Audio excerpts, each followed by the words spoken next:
breaking news coming in. The CBI has decided to appeal in the High Court against the judgment of the trial court immediately. I'm reading out a part of their statement here. They go on to say, since several aspects of the investigation have either been ignored or not considered adequately. This is something that we had spoken of in the previous show as well. Now, the CBI has come out with an official statement stating that they will be challenging the court's order in the High Court. I have live with me Nupur and Anushka at this point. Nupur, the CBI now saying that some of the issues that they had put together as part of the investigation, quote unquote, have either been ignored or not considered adequately.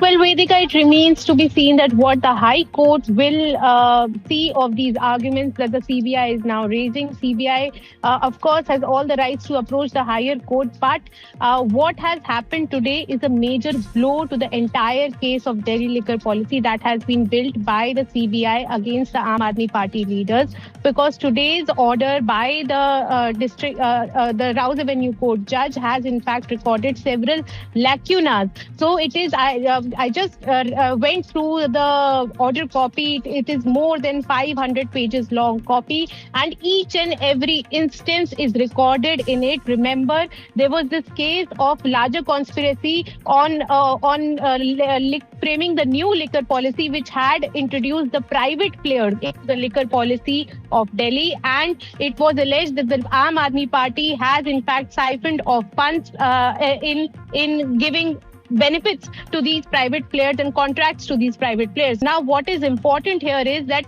Arvind Kejriwal, who was said to be the kingpin, he was made the kingpin. Though he was included much later in the case. 2023 first, this case began when Manish Sisodia was in fact arrested. Arvind Kejriwal came into the picture much later, but he was arrested and named the kingpin by both CBI and ED in their charge sheets. They had in fact detailed out several instances where Kejriwal and other accused held meetings. They had linked the crime proceeds to Goa elections, to funding to Goa elections. Now, this entire thing, one by one, has been recorded in the case. Entire charge sheet has been recorded in the order, and despite after going through all the evidences placed, the court found that there were several lacunas, and what was the most contentious part which the judge objected to was that when there were several lacunas in the case, it was the approver's statement that was relied upon to build the entire case against the Aam Aadmi Party leaders, which now the judge is calling a narrative building in itself by the central agency. Stinging comments there, like you and I discussed even previously, by the judge in this case. Some really important points that we'll take our viewers through in a short while from now. But Anushka, there's a CBI case, there's an Enforcement Directorate case. For the benefit of our viewers, just tell us how they are connected, if they are, and how one could impact the other, if so.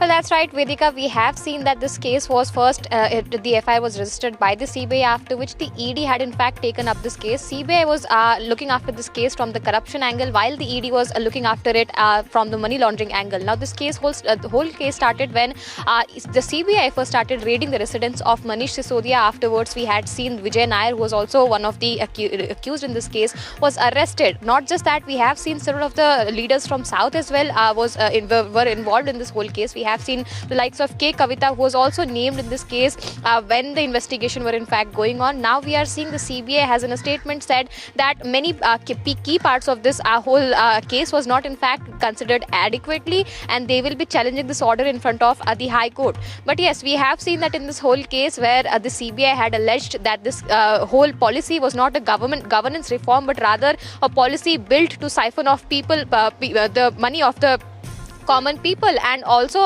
to in fact give undue favors to the private players, the private liquor companies who will be a part of this whole the whole excise policy. We have also seen that in this case the CBI had alleged that South Cartel was also working and was influencing the excise policy, and in return they were getting kickbacks. The Aam Aadmi Party was in fact getting kickbacks and were in fact generating money illegally in this whole case. But yes, we have seen the Rouse Avenue Court today coming down heavily on the the CBI and had in fact also said that there is nothing to substantiate, no evidence whatsoever on which this case can stand, and that is how we are seeing that the Rouse Avenue Court even said that there should be a departmental level inquiry that should be held against the investigators who were looking after this case. Now the CBI is saying that they will be approaching High Court, so it is yet to see what the High Court makes out of this case and how this whole case is going to turn out in front of the High Court. But yes, this is a key development that has in fact been coming in from the CBI with the statement that they have given saying that they will be in fact challenging this order indeed. Over to you. Thank you, Anushka. Thank you, Nupur, for joining me on that developing